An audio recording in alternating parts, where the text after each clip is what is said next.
यहाँ दिए गए डेटा 27, 3, 28, 40, 28, 30, ये क्या है 30 है, 30 और ये हो गया 35, 35, 27, 25, 27 के लिए काल पियर्सन तिरछापन गुणांक की गणना करें। ठीक है, देखो काल पियर्सन तिरछापन गुणांक, इसका फॉर्मूला क्या होता है? इसका फॉर्मूला होता है मीन माइनस मोड बटा स्टैंडर्ड डेविएशन होता है। ठीक है, मीन माइनस मोड बटा स्टैंडर्ड डेविएशन होता है। ठीक है, और इन आंकड़ों का मीन निकाल लेते हैं अपन पहले तो। इन आंकड़ों का मीन क्या हो जाएगा, इनका योग कर लेते हैं। देखो 27 और 3 क्या हो गए 30 हो गए, 30 से 30 ये 60, 60 और 40 ये हो गए 100।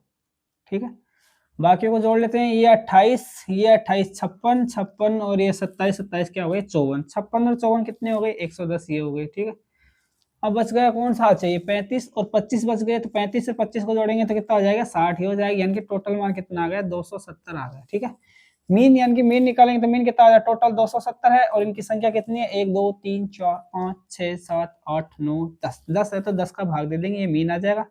टोटल करके उनकी संख्याओं को भाग दे देंगे डाटाओं की। ठीक है, डाटाओं को टोटल करके, तो ये आ गया अपने पास मीन 27 आ गया। मीन कितना आ गया 27 आ गया। ठीक है, 27 आ गया। अब अपने को मोड निकालना है। मोड क्या होता है, जो सबसे ज्यादा बार आया वही मोड हो जाएगा।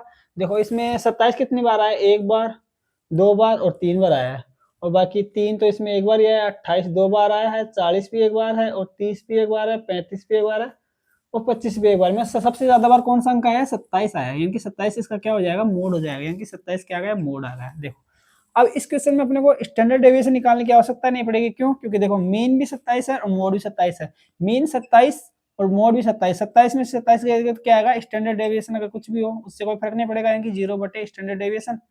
स्टैंडर्ड डेविएशन अपने को निकालने की आवश्यकता नहीं पड़ी, यानी कि 0 इसका आंसर हो जाएगा। ठीक है, ऑप्शन नंबर डी इसका आंसर हो जाएगा।